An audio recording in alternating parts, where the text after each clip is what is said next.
তোমরাও যদি চিকেনের এই হোয়াইট গ্রেভিটা পেতে চাও তাহলে তৈরি করে ফেলো এই রেসিপিটা। চটজলদি, খুব ইজি, খুব তাড়াতাড়ি হয়ে যায় এবং খেতে দারুণ সুস্বাদু হয়। এই রেসিপিটা বানানোর জন্য প্রথমে কড়াইতে 2 চামচ ঘি দিয়ে দিয়েছিলাম। কড়াইয়ের আঁচটা মিডিয়ামে রেখেই রান্নাটা করব। 2 চামচ কড়াইতে ঘি দিয়ে দিয়েছি। ঘিটা গরম হয়ে এলে দিয়ে দেব কিছুটা পরিমাণ সাদা তেল।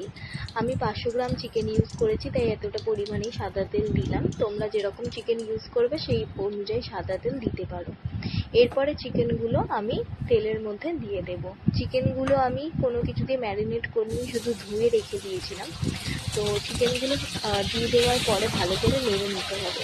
তারপরে এর মধ্যে দিয়ে দিতে হবে গোটা গরম মশলা। দিয়ে ভালো করে চিকেনগুলোকে নাড়তে হবে যাতে চিকেনগুলো একটু ভাজা ভাজা হয়ে যায়।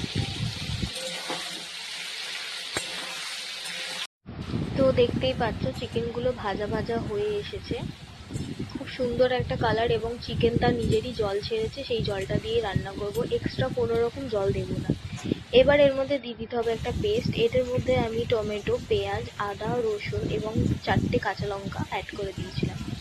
এই পেস্টটা চিকেনে ঢেলে দিতে হবে পুরোটাই। 1 বাটি মতন করেছিলাম এবং সেটাকেও ভালো করে নাড়তে হবে। ভালো করে নাড়াচাড়া হয়ে গেলে দেখতেই পাচ্ছ চিকেন থেকে যে জলটা ছেড়ে তাতেই নাড়া হচ্ছে।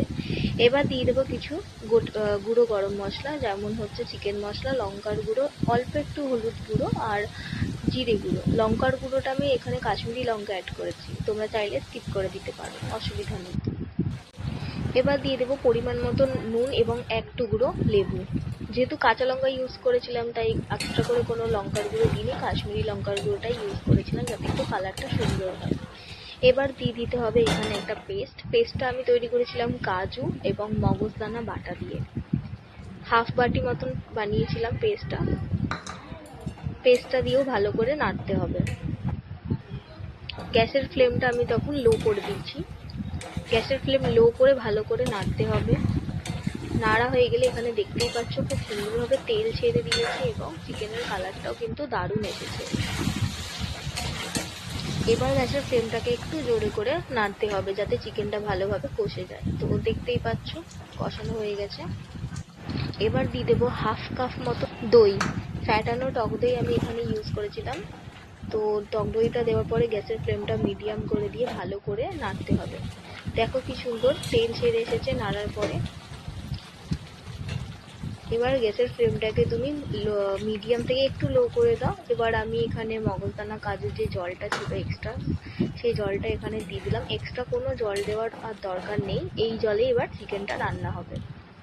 তো সব কিছু ভালো মতো দিয়ে এবার নেড়ে চেড়ে দেখো কি সুন্দর, খুব সুন্দর একটা গন্ধ অ্যারোমা বেরিয়েছে এবং কালারটাও দারুণ এসেছে। চিকেনটা অলরেডি হাফ সেদ্ধ হয়ে গেছে, 80% সেদ্ধ হয়ে গেছে চিকেনটা। তারপর আমি উপর থেকে ছড়িয়ে দেবো কিছুটা বেরেস্তাটা দেওয়ার পরে ভালো করে নাড়তে হবে।